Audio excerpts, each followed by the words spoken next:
ভাগ শেষ হয়ে যাবে আজকে তেলাওয়াতের মাধ্যমে। আজকের পঠিত অংশের মধ্যে থাকছে সূরা নামলের শেষ অংশ এবং সূরাতুল কাসাস সর্বশেষ সূরা আনকাবুত। প্রিয় হাজরিন,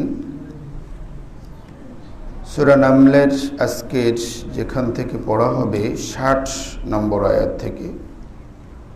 আল্লাহ এই আয়াতগুলোর মধ্যে আল্লাহর একত্ববাদের উপর কিছু দলিল বা প্রমাণ পেশ করেছেন। যেমনটি প্রথমে বলেছেন যে আসমান এবং জমিন কে সৃষ্টি করেছে, আসমান থেকে কে বৃষ্টি দান করে, কে গাছপালা উদ্ভিদ তরুলতা উৎপাদন করে, আল্লাহ ছাড়া কেউ আছে? নাই। এই জমিনকে স্থিতিশীল কে করেছে? জমিনের মাঝখানে বিভিন্ন নহর, ঝর্ণা, নদীনালা, খালবিল কে বানিয়েছে? এই সুদীর পাহাড় পর্বতমালা কে তৈরি করেছে? দুই সাগরের মাঝে প্রতিবন্ধক হাজিজ কে তৈরি করেছে? যখন কেউ অসহায় অবস্থায় আল্লাহর কাছে দোয়া করেন, তখন আল্লাহ ছাড়া আর কে আছে তাদের আহ্বানে সাড়া দেওয়ার এবং তাদের মুক্ত করার? আল্লাহ এভাবে তার বড়ত্বের কথা তুলে ধরেছেন। একেবারে শুরুতে রয়েছে দাব্বাতুল আরদ। কিয়ামতের পূর্বে যে সকল আলামতগুলো আসবে, ইয়াজুজ মাজুজ আসবে, হযরত ঈসা বিন মারিয়াম আলাইহিস সালাতু ওয়াস সালামের আবির্ভাব হবে, দাজ্জাল আসবে এবং দাজ্জাল খতম হবে। কিয়ামতের অন্যতম আলামত হলো যে দাব্বাতুল আরদ, ভূগর্ভ থেকে একটা কিম্ভূত কিমাকার জন্তু বের হয়ে আসবে। আল্লাহ বলেছেন ৮২ আয়াতের মধ্যে, ওয়াইদা ওয়াকাল কওলু আলাইহিম, যখন তাদের উপর ফয়সালা স্থির হয়ে যাবে, অর্থাৎ কিয়ামত সন্নিকট, কিয়ামত কায়েম হওয়ার সময় হবে, আখরাজনা লাহুম দাব্বাতাম মিনাল আরদি তুকাল্লিমুহুম, আমি তাদের জন্য বের করব জমিন থেকে এক অদ্ভুত জন্তু, তুকাল্লিমুহুম, যে জন্তু তাদের সাথে কথা বলবে। আন্নান নাস কানু বিআয়াতিনা লা ইউকিনুন, মানুষ আল্লাহ পাকের আয়াতকে অস্বীকার করে তথা বিশ্বাস করে না। লা ইউকিনুন, এই জন্তু কোত্থেকে বের হবে? তাফসীর কারকরা যে মত দিয়েছেন তার মধ্যে অন্যতম মত হলো যে এটা বাইতুল্লাহর কাছ থেকে বের হবে, হাজর আসওয়াদ এবং মাকামে ইব্রাহিমের মাঝখান থেকে বের হবে। আখরাজনা লাহুম দাব্বাতাম মিনাল আরদ। কোরআনুল কারীম এতটুকুই বলেছে যে এক জন্তু বের হয়ে কথা বলবে। কি কথা বলবে সেটাও এখানে আছে, যে মানুষ আল্লাহ পাকের আয়াতকে বিশ্বাস করে না, ইয়াকিন করে না। আর কি করবে? তাফসীরের কিতাবের মধ্যে আসছে সে খুব দ্রুত ছুটবে, দ্রুত দ্রুত দ্রুত দ্রুত ছুটবে। আর রেওয়ায়াতের মধ্যে আছে, তাফসীরে জালালাইনের হাসিয়া টিকা এবং অন্য জায়গার মধ্যে আছে, তার হাতে থাকবে একটা লাঠি, থাকবে একটা আংটি। বলা হয়েছে যে ওই আংটিটা হলো হযরত সুলাইমান আলাইহিস সালামের আংটি, যে লাঠিটা থাকবে সে লাঠিটা মুসা আলাইহিস সালামের লাঠি, বর্ণিত রয়েছে। সে ইমানদারদেরকে চিহ্ন এঁকে দেবে, বেঈমানদেরকেও কি করবে? চিহ্ন এঁকে দিবে। এবং সে কথা বলবে। জীবজন্তু কথা বলাটা অবাস্তব কিছু নয়। আল্লাহ যদি তাদেরকে দিয়ে বলান তাহলে খুব সহজেই বলবে। তাছাড়া দুনিয়াতেও আমরা বিভিন্ন পশু পাখির কথা, আমরা যখন পোষ মানাই তখন ময়না পাখি কথা বলে, টিয়া পাখি কথা বলে, অন্যরা কথা বলে। তো আল্লাহ রব্বুল ইজ্জত ওয়াল জালাল এই জীবজন্তু দিয়ে কথা বের করবেন, তাতে আশ্চর্য হওয়ার কিছু নেই। কোনো কোনো বর্ণনার মধ্যে আসছে, যে হাদিসের মধ্যে এসেছে, এক লোক শিকার বের হয়েছে, রাখাল বকরির পাল নিয়ে বের হয়েছে। একটা নেকড়ে বকরির পাল থেকে একটা বকরিকে ধরেছে। রাখালটাও সেরকম তাগড়া, সে মোটামুটি লড়াই করে ওই নেকড়ের কাছ থেকে কি করছে, বকরি ছাড়িয়ে নিয়েছে।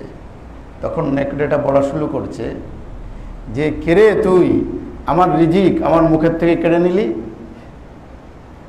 তখন রাখাল বলে ওঠে, আরে নেকড়ে আবার কথা বলে নাকি? তখন সে নেকড়ে উত্তর দেয়, এতে আশ্চর্যের কি হস, এত আশ্চর্যের কিছু নেই, নেকড়ে কথা বলছে, আশ্চর্যের কি আছে? এর থেকে বড় আশ্চর্য কি জানস?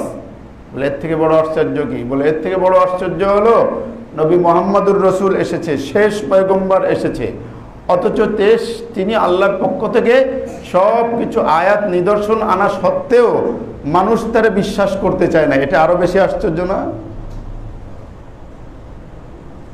নেকড়ের মুখ থেকে কথা শুনে যদি তোমার কাছে আশ্চর্য মনে হয়, তাহলে এর থেকে বড় আশ্চর্য হলো বিশ্বনবী এসেছেন, আল্লাহর পক্ষ থেকে কুদরতের সকল নিদর্শন নিয়ে এসেছেন, তবুও মানুষ বিশ্বাস করতে চায় না। এটা তো আরো বেশি আশ্চর্য। রাখাল ছুটে এসেছে আল্লাহ নবীর কাছে, এসে কালেমা পড়ে মুসলমান হয়েছে। এটা নবীজির মুজিজার কিতাবের মধ্যে আসছে, আলফু মুজিজাতিন মিন মুজিজাতির রাসূল, মিশরের আল আজহারের এক প্রফেসরের লেখা।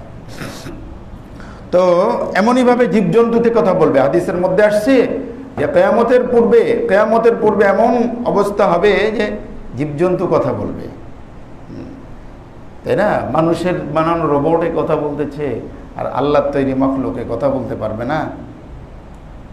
মানুষের তৈরি রোবট দিয়ে কথা বলানো হচ্ছে না?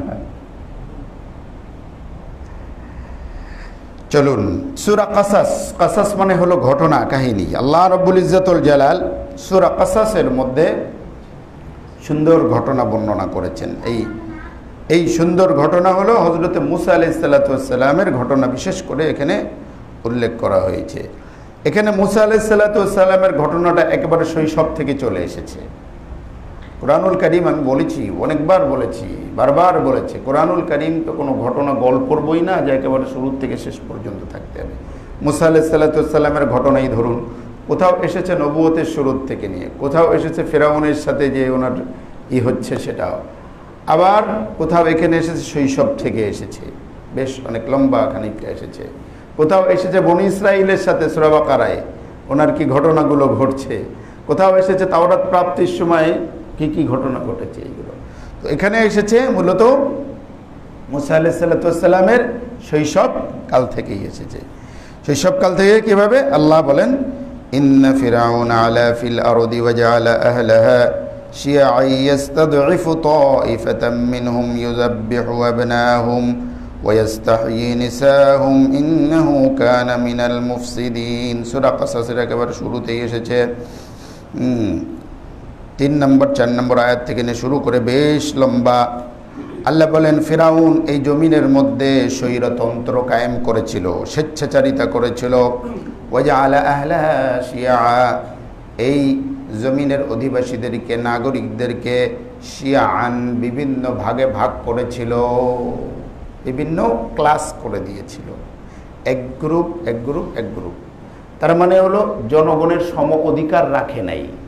হ্যাঁ, একটা এলিট শ্রেণী বানিয়েছিল, একটা নিম্ন শ্রেণী, এই বিভিন্ন শ্রেণীতে বিভক্ত করে দিয়েছিল। আর নিম্ন শ্রেণীদের মধ্যে অন্যতম নিম্ন শ্রেণী বলে গণ্য হতো বনি ইসরাইল্লা, ইসরায়েলি বংশধররা, কি মানে ছোট জাতের বলে বিবেচিত হতো বনি ইসরাইল। এই বনি ইসরাইল্লা মিশরে গিয়ে আবাদি হয়েছিল হযরত ইউসুফ আলাইহিস সালাতু ওয়াস সালামের সময়।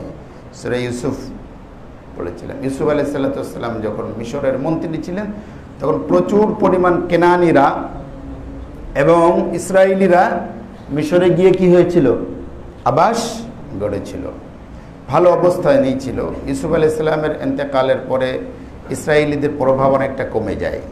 আস্তে আস্তে আবার কিপ্তিদের দখল যখন আসলো, ফেরাউনের যখন ক্ষমতা আসলো, বলে রাখা ভালো ফেরাউন কোনো ব্যক্তির নাম না, ফেরাউন হলো একটা উপাধি ছিল।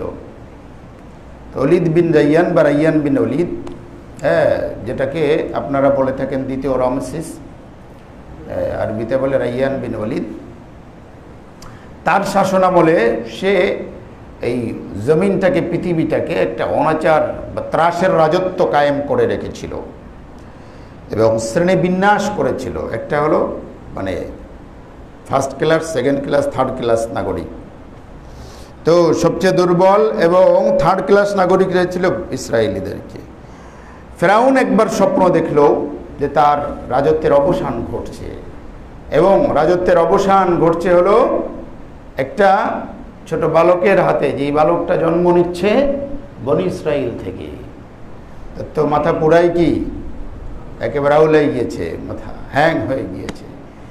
সে যেটা করতে লাগলো, প্রত্যেক নবজাতক, বনি ইসরায়েলের প্রত্যেক নবজাতক পুত্র সন্তানকে জবাই করে দিত, মেরে ফেলত। এর মধ্যে জন্ম নিলেন হযরত সাইয়্যিদিনা মুসা আলাইহিস সালাতু ওয়াস সালাম। মুসা আলাইহিস সালাতু ওয়াস সালাম জন্ম নিলেন যখন, মা বাবা তখন চিন্তিত কি করবেন। এই পুত্র সন্তানের খবর যদি পেয়ে যায় তেবিতিরা, ফেরাউনেরা, তাহলে তাকে তো আস্ত রাখবে না, কেটে টুকরো টুকরো করে ফেলবে। তখন আল্লাহ রাব্বুল ইজ্জত ওয়াল জালাল মুসা আলাইহিস সালাতু ওয়াস সালামের মায়ের অন্তরে একটা কথা প্রবেশ করিয়ে দিলেন। বললেন, তুমি তোমার সন্তানকে, বাচ্চাকে দুধ পান করাতে থাকো, আর যখন তোমার কাছে আশঙ্কা মনে হবে, ভয় পাবে, তখন তুমি সিন্দুকের মধ্যে ভরে এটাকে কি করবে, নদীতে ভাসিয়ে দেবে, বাদবাকি যা করার আমি করব। এই কথা আল্লাহ মুসার মায়ের মধ্যে কি করে দিলেন। আল্লাহু আকবার। মুসা আলাইহিস সালাতু ওয়াস সালামের মা সেটাই করলেন, যখন ভয় পেলেন তখন তাই করলেন। ফালতাকাতাহু আলু ফিরআউন লিয়াকুনা লাহুম আদুওয়া ওয়া হাযানা, ৮ম নম্বর আয়াত সূরা কাসাস। নৌকার ইসে ভাসিয়ে দিলেন, সিন্ধুকের মধ্যে ভাসিয়ে দিলেন।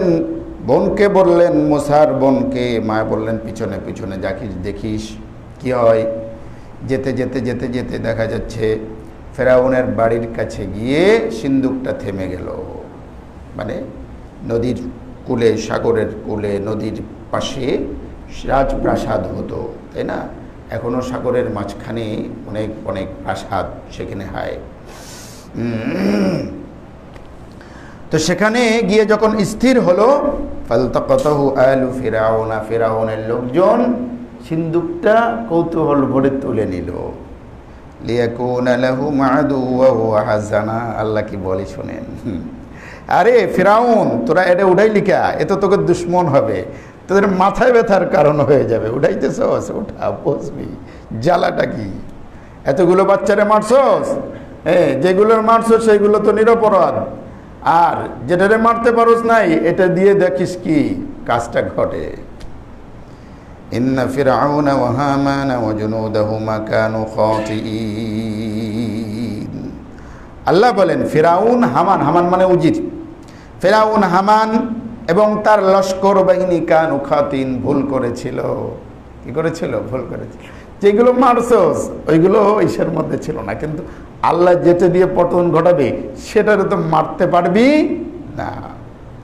وقالت امرأة فرعون قرة عين لي ولك لا تقتلوه عسى أن ينفعنا أو نتخذه ولدا وهم لا يشعرون। নবম আয়াত। আল্লাহ বলেন যখন ধরে নিয়ে আসলো, উঠায় নিয়ে আসলো, ফেরাউনের সামনে পেশ করলো, সুন্দর ফুটফুটে বাচ্চা।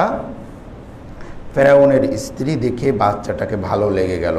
কুররাতু আইনিন লি ওয়ালাক, বললেন এই বাচ্চাটা আমরা লালন পালন করব, আমাদের চক্ষু শীতল করবে, আমার এবং তোমার চক্ষু শীতল করবে। কে বলেছিল? ফেরাউনের স্ত্রী আসিয়া বিনতে মুজাহিম। লা তাকতুলুহু, মেরো না। ফেরাউন চাইছিল যে ওটা মেরে ফেলবে, মনে করছে যে যে কোনো বাচ্চার উপরেই সন্ধিয়ান ছিল, হয়তো আমাদের কল্যাণে আসবে, অথবা আমরা তাকে সন্তান পুত্র হিসেবে গ্রহণ করব। ওহুম লা ইয়াশউরুন, তারা টের পায় নাই কায়নাত বিশ্ব জগতে কি ঘটতে যাচ্ছে, এটা টের পায় নাই। আমরা টের পাই কি ঘটছে না ঘটবে, কে আমার শত্রু কে মিত্র জানি না, কখন কার দ্বারায় কি ঘটে যায়। যাকে মিত্র মনে করে আপনি ঘরে জায়গা দিলেন, দেখা যাচ্ছে সেই ঘর শিং কেটে সব কিছু তছনছ করে দিল। ঠিক কি ঠিক না? ঘটছে কি ঘটছে না?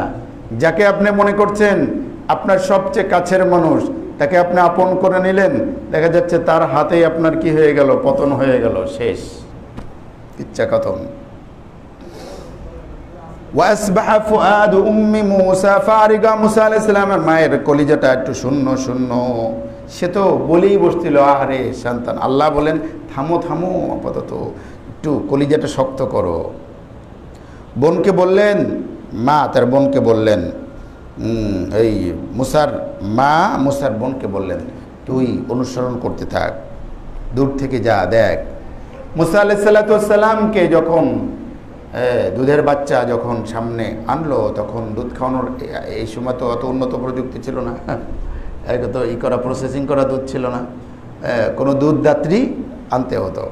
আশেপাশের যত মহিলারা তাদেরকে নিয়ে আসলে মূসা আলাইহিস সালাম কারো দুধ খান না। আল্লাহ বললেন হারামনা আলাইহিল মারাদিয়া, এই মারাদে দুধ পানকারী তাদের উপর হারাম করে দিলাম। এই জন্য যে কারো দুধ খাওয়ানো ঠিক না, ওলামায়ে কেরাম বলেছেন।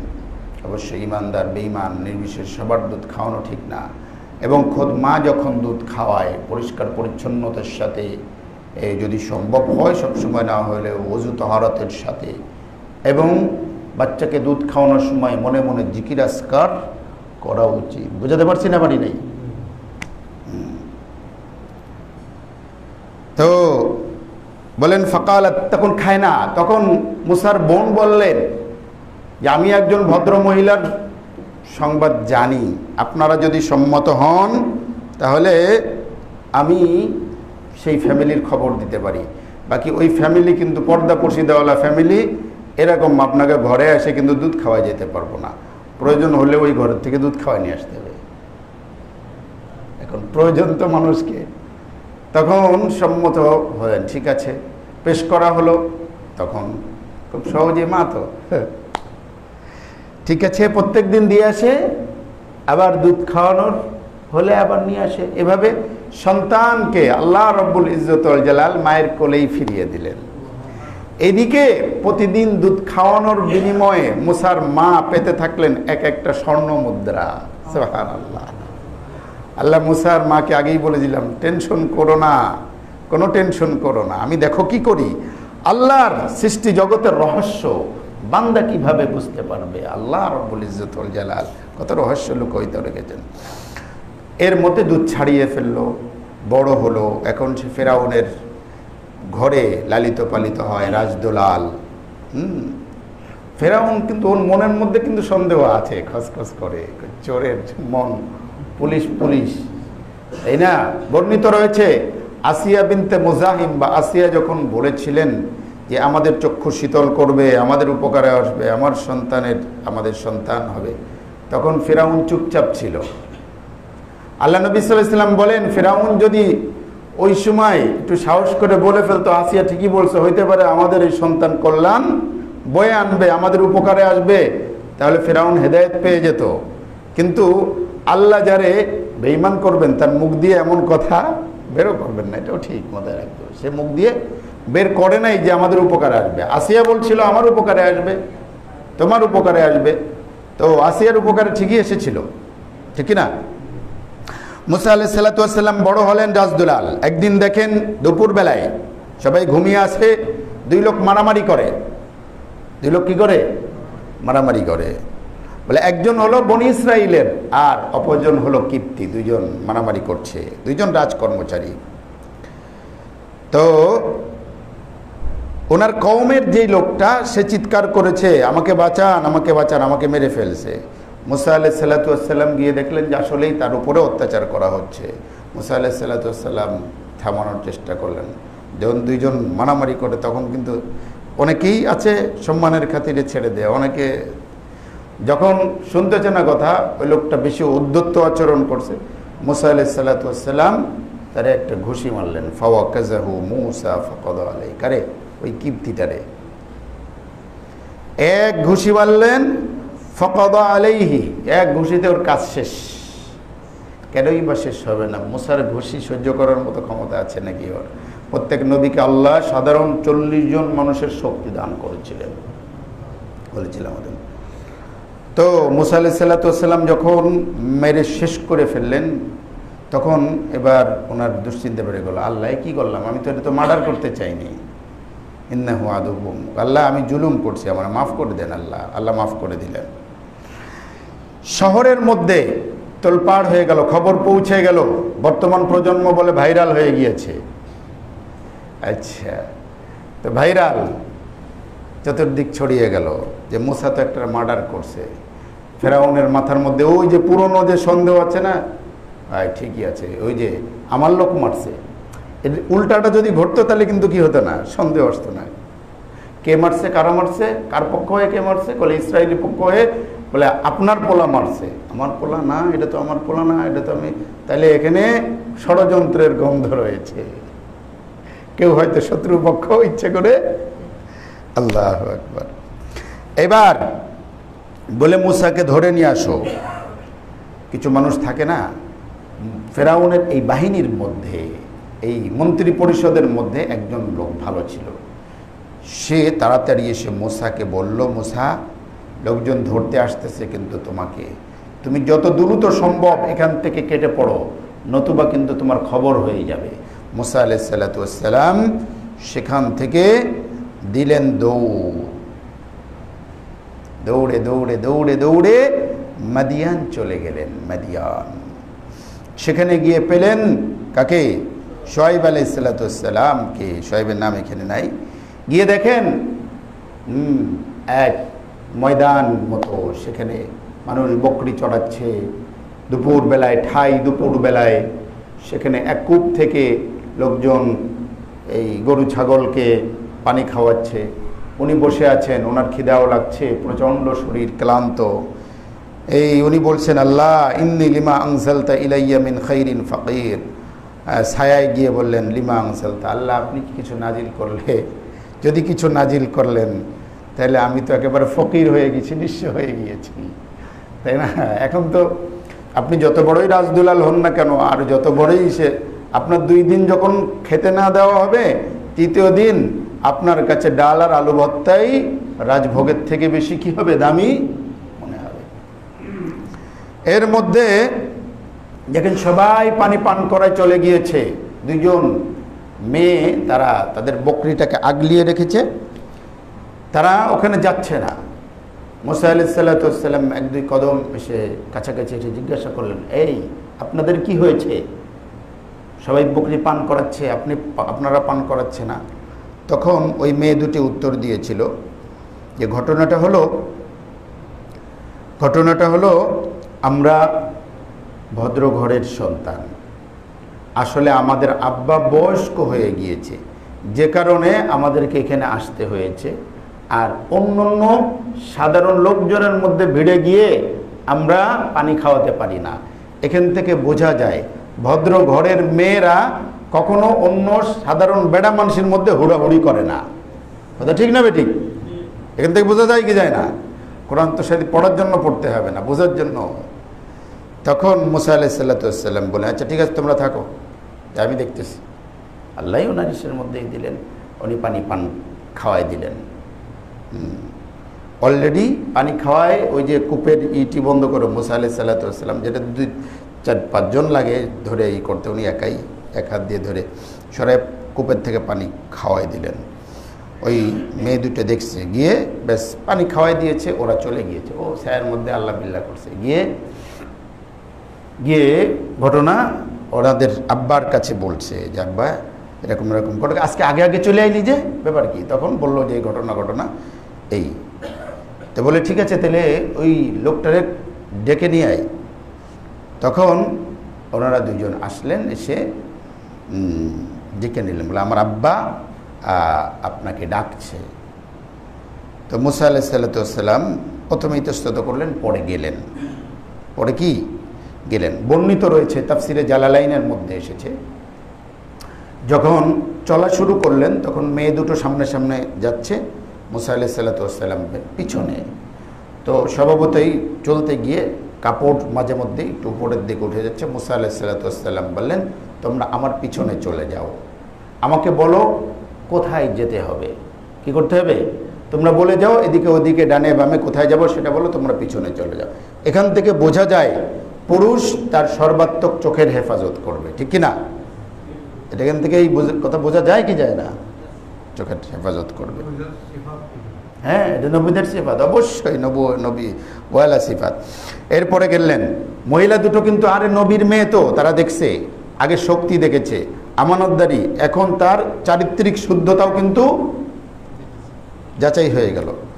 যাওয়ার পরে এরপরে যখন গেল, যাওয়ার পরে সব কথাবার্তা শুনছে, অমুক জায়গার থেকে আসছে পর্যন্ত সব ঘটনা শোনা হয়ে গেছে। যার কাছে ঘটনা বলতেছে তিনি তো আর কেউ নন, নবী শুআইব আলাইহিস সালাতু ওয়াস সালাম। আর ওনার কাছে ওই লাঠিটা ছিল, যে লাঠিটা তিনি কি যৌতুক হিসেবে, যৌতুক বলা ঠিক না, উপঢৌকন হিসেবে তার মেয়ের জামাইকে দিয়েছিলেন এই লাঠিটা, যে লাঠি সাপ হয়েছিল। তো বলে ঠিক আছে, তুমি এখানে নিরাপদ জায়গায় চলে এসেছো, আর কোনো টেনশন নেই, এখানে থাকো, তুমি এখানে থাকো, এখানে থাকো, 8-10 বছর থাকো, কাজ করো। আর তুমি চাইলে এখানে আমি আমার যে কোনো একটা মেয়েকে তোমার সাথে বিবাহ করিয়ে দিতে পারি, তুমি রাজি হলে। মুসা আলাইহিস সালাতু ওয়াস সালাম দেখলো যে একটা নিরাপদ জায়গার দরকার, আর নিরাপদ জায়গাটা শ্বশুরবাড়ি যদি হয় মন্দ কিসের, তাই না? একটা নিরাপদ জায়গার তো দরকার আছে না, নাই? আল্লাহ নিরাপদ জায়গার আল্লাহ ব্যবস্থা করে দিলেন। থাকলেন উনি 8 বছর বা 10 বছর। এর মধ্যে নবী শুআইব আলাইহিস সালাতু ওয়াস সালাম তিনি তো বুঝতেই পেরেছেন যে ভবিষ্যতে নবী হবে সে, তার মধ্যে সিফাত বা কোয়ালিটি গুণাবলী দেখছেন না, ওনাকে মোটামুটি তারবিয়াত করে দিলেন। মুসা আলাইহিস সালাতু ওয়াস সালামকে আল্লাহ তারবিয়াত করলেন হলো বকরি চড়ায় চড়ায়। মুসা, মাথা তো গরম, বকরি চড়াও, বনি ইসরাইল চড়াইতে হবে সামনে তোমাকে, হ্যাঁ, কাজে আগে বকরি চড়াও। হাদিসের মধ্যে আসছে মা মিন নাবিয়্যিন ইল্লা ওয়াকাদ রাআল গানাম, এমন কোন নবী নেই যে নবী বকরি চড়ান নাই। সাহাবীরা বলেন ইয়া রাসূলুল্লাহ, আপনিও কি বকরি চড়িয়েছেন? বলে হ্যাঁ, আমিও বকরি চড়িয়েছি। তাহলে নবীদেরকে দিয়ে বকরি চড়ানোর উদ্দেশ্য শুধুমাত্র কি না যে নবীরা সবাই গরিব ছিলেন, শুধুমাত্র কি না বকরি চড়ানো, এটা হলো যে বকরি চড়াইতেছে। দেখবেন উট চড়ানো সহজ, গরু চড়ানো সহজ, ছাগল চড়ানো কিন্তু অনেক কঠিন। যারা গ্রামে ছাগল ছিল, আমি ছোটবেলায় আমাদের বাড়িতে বেশ কিছু ছাগল ছিল আর কি, তো দেখেছি এদিকটা একটা যে ওদিকটা একটা যে, মানে আর বৃষ্টির ফোঁটা যদি মেঘ যদি চাকা শুরু করে বকরির ভ্যার শেষ নেই। তাই জন্য এবার মুসা আলাইহিস সালাতু ওয়াস সালাম যখন সময় পার হলো, মুসা আলাইহিস সালাতু ওয়াস সালাম 10 বছর কমপ্লিট যখন হলো, 30 বছরের ছেলে এক যুবক, এখন 40 বছর হয়ে গিয়েছে, এখন আল্লাহ তাকে নবুয়তি দিবেন। তার মনের মধ্যে আসলো আমি এবার একটু মা বাবার সাথে সাক্ষাৎ করতে যাই। আর মনে করছে 10 বছর হয়ে গেছে, দাড়ি দড়ি অনেক মুরব্বী হয়ে গেছে, কোনো হয়তো চিনতে পারবে না অনেকটা, তাই না? মুসা আলাইহিস সালাতু ওয়াস সালাম বললেন যাই, বাড়ির দিকে যাই। যখন পথে রাস্তার মধ্যে আল্লাহ রাব্বুল ইজ্জত ওয়াল জালাল বলেন মুসা কোথায় যাও? পরিবার পরিজন সাথে ছিল। মুসা কোথায় যান? বলে যাই, একটু বাড়ি যাই। বাড়ি যাবেন? তো ঠিক আছে। এদিকে ঘটেছে মুসা আলাইহিস সালাতু ওয়াস সালামের যে স্ত্রী সন্তান সম্ভব ছিল, তার বাচ্চা হবে, প্রসব হবে। মুসা আলাইহিস সালাতু ওয়াস সালাম আগুনের জন্য ছুটলেন। কোথায় পাবেন? দেখেন দূরের থেকে আগুন। আল্লাহু আকবার, ওটা আগুন ছিল না, আল্লাহর নূরের ঝলকানি ছিল। কে দেখেন নাই? আল্লাহ বলেন মুসা টেনশন করেন না, কি চান? বলে আমার স্ত্রীর জন্য আগুন দরকার। বলে আগুনের ব্যবস্থা হবে, ওটা নিয়ে টেনশন করেন না, আপনার এখন কাজ হবে আপনি সরাসরি ফিরাউনের কাছে চলে যান। ফিরাউনের কাছে গিয়ে বলেন যে আপনি নবী হয়েছেন, আর আপনি গিয়ে তাকে কালেমার দাওয়াত দিন। মুসা আলাইহিস সালাতু ওয়াস সালাম কয় কি রে, ফিরাউনের লুকাইছিল, আমি বাড়ি যাইতে চাইছিলাম, কারণ ফিরাউনের কাছেই পাঠাই দিল। আল্লাহ রাব্বুল ইজ্জত ওয়াল জালাল বলেন কি মুসা ডর লাগে? হ্যাঁ আল্লাহ তো ডর তো লাগেই। বলে ঠিক আছে আপনি লাঠিটা ফেলে দেন তো। লাঠিটা যখন ফেলে দিল, লাঠিটা সাপ হয়ে গেল। মুসা আলাইহিস সালাতু ওয়াস সালাম মনে মনে একটু ভয় পেয়ে গেলেন। ডরাইতেছেন? বলে আল্লাহ ডর তো একটু লাগে। ডরায়েন না, আপনি ধরেন তো, খপ করে ধরেন। ধরছে, আবার লাঠি হয়ে গিয়েছে। বলে যান এবার ফিরাউনের কাছে যান। ফিরাউনের কাছে গেলেন। যাওয়ার পরে এরপরের ঘটনা তো আমরা জানি যা ঘটেছিল। তো এখানে এসেছে প্রিয় হাজিরিন, এই জন্য এই অংশগুলো যেটা আজকে বললাম, এখান থেকে আল্লাহর কুদরত যেগুলো আমরা শিক্ষা পেলাম, সেটা হলো আল্লাহ যাকে চান বাঁচিয়ে রাখতে পৃথিবীর কোনো শক্তি তাকে শেষ করতে পারে না। মুসা আলাইহিস সালাতুসসালামকে কিন্তু শেষ করতে পারে নাই। দ্বিতীয় নম্বর হলো আল্লাহ চাইলে শত্রুর ঘরেও বাঁচায় রাখতে পারেন, ঠিক কি না? 3 নম্বর হলো মানুষ নিজের পরিণামের ব্যাপারে বড্ডই বেখবর। যেই ফেরাউন শত শত হাজার হাজার বাচ্চাদেরকে মেরে ফেলছিল শুধু একটা আশঙ্কায়, অথচ আসল যার হাতে পতন হবে তার কিন্তু একটা চুলেও স্পর্শ করতে পারি নাই, কারণ আল্লাহ সেভাবে সেভ করেছেন। 4 নম্বর যেটা, সেটা হলো সর্বাবস্থায় ধৈর্যের পরীক্ষা দেওয়া উচিত। বান্দা যখন ধৈর্যের পরীক্ষায় উত্তীর্ণ হয় আল্লাহর পক্ষ থেকে নেয়ামত তার জন্য অপেক্ষা করে। মুসার মাকে আল্লাহ দিয়েছিলেন ধৈর্যের পরীক্ষা পাশ করার কোন সন্তান ফিরেও দিয়েছিলেন, টাকা পয়সাও দিয়েছিলেন, সর্বোপরি ওনার সন্তানকে আল্লাহ নবী রসুল হিসেবে গণ্য করে দিয়েছিলেন। আরও আছে আমাদের মসজিদে যারা এতে